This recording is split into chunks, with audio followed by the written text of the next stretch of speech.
All right, mamas, we need to talk. The other day on my Instagram stories, I used the word Sanctimommies, and I was really surprised to see how many of you either A, had never heard that word before, or B, already knew the word and were so glad to see someone talking about it. So today, I thought we would take a little bit of time to talk about Sanctimommies, what they are, what purpose or lack of purpose they serve, and how we as moms are supposed to deal with it. So if you haven't heard the term before, a Sanctimommy is basically somebody who is sanctimonious about motherhood.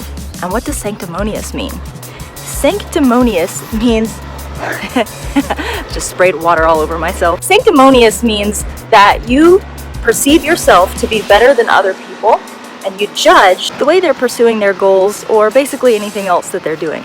A sanctimommy is somebody who does this regarding the way other people are raising their children. And I find this to be a particularly offensive thing because motherhood is hard enough as it is. A sanctimommy in a lot of ways is like a bully, except I think that they're worse than bullies, if I'm being honest.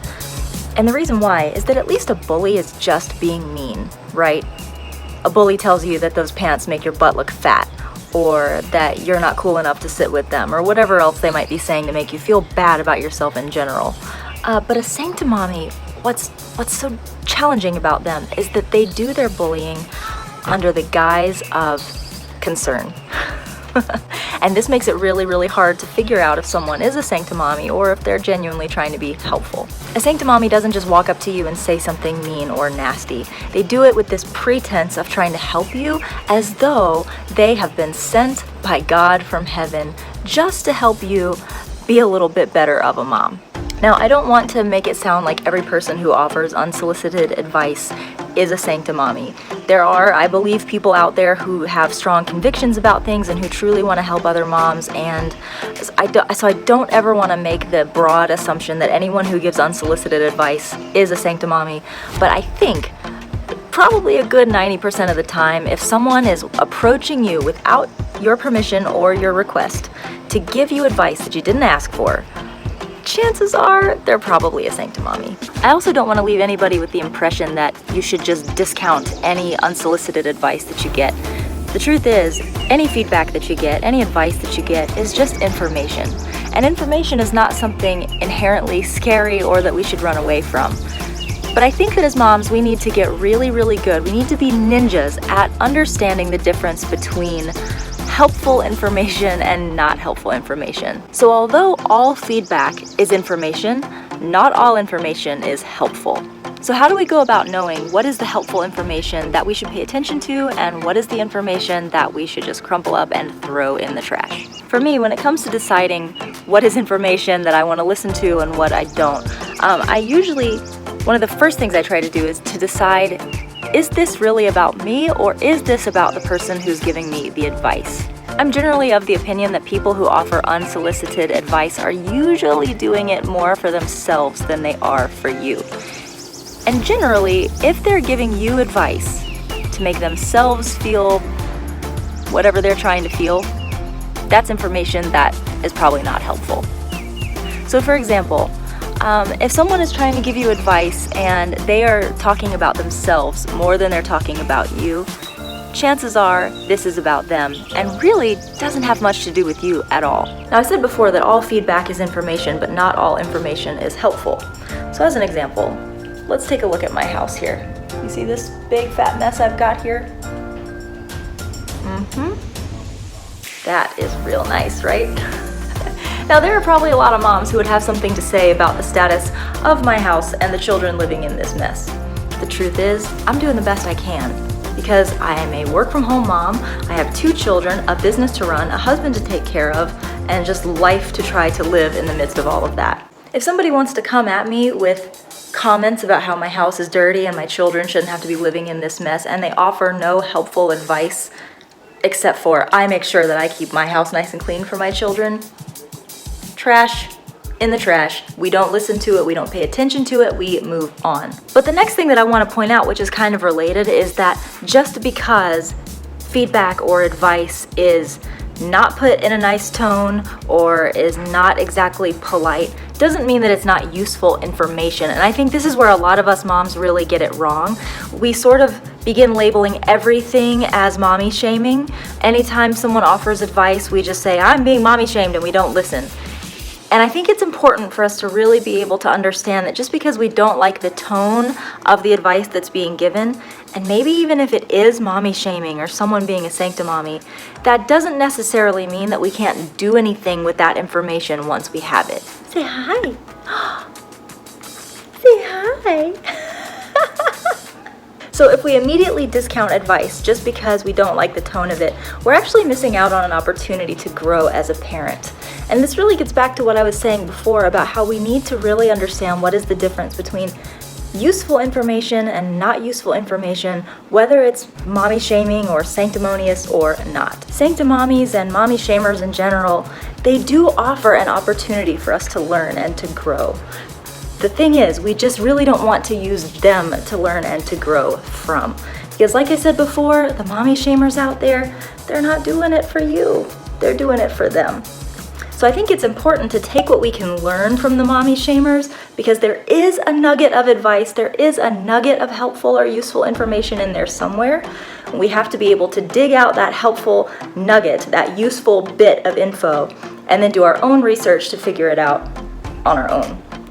I do not recommend following up with the mommy shamer, asking for clarification or more advice. I don't recommend asking them to send you more info on the topic, and I certainly don't recommend you calling them out. You would be better off trying to get a cat in a bathtub. Okay, mommy shamers do not love being called out for mommy shaming, so just don't do it. That's right, look at you. Look at that hairdo. What happened? What happened to your hair? Let's fix it. Is that better? Sort of. Not quite better, but a little bit. Look at mommy's hair. Oh, mommy doesn't have good hair today either. So here's the thing.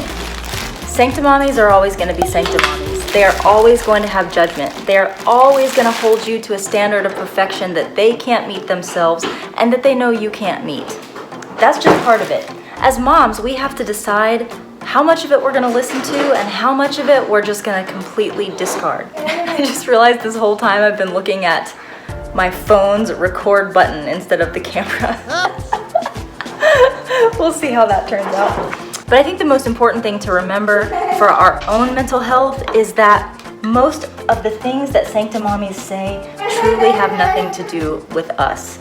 It has nothing to do with their thoughts on us or how we're raising our children. It has more to do with themselves and how they feel about their own motherhood journey.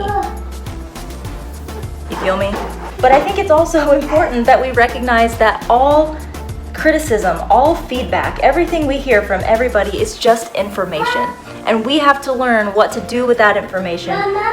Yes, baby. Because even though someone might have meant the criticism to hurt my feelings or make me feel bad, the truth is, I can either ruminate over the fact that this person tried to hurt my feelings, or I can just be better. I can just take what they've said and learn to be better as a result. Putting aside the criticism part, the part that stung, and just focusing on the information. Just what they said that I could actually use and apply and be better. Sometimes, just because they're mean, doesn't mean they don't have a point. Hi. Come here. Hi. Hi. Come here. But to give an example of something that I personally found was useful as a mom, you guys, if you've been around my channel for a long time, you've seen that in the past I've done lots of content on cloth diapering. And recently I started getting a lot of comments on my videos about how I was using baby powder and how a lot of research has shown that you shouldn't use baby powder, it's not great for baby. And at first I was like, whatever, I use baby powder, you don't, that's fine, leave me alone, let me do my thing. But as I researched it some more and I spoke to my pediatrician, I learned that that was actually right. And most of you gave really positive, encouraging advice about that. Some people didn't.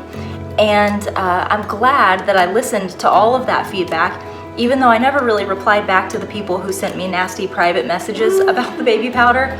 I still listened to them because at the end of the day, all feedback is information and some information is useful and helpful.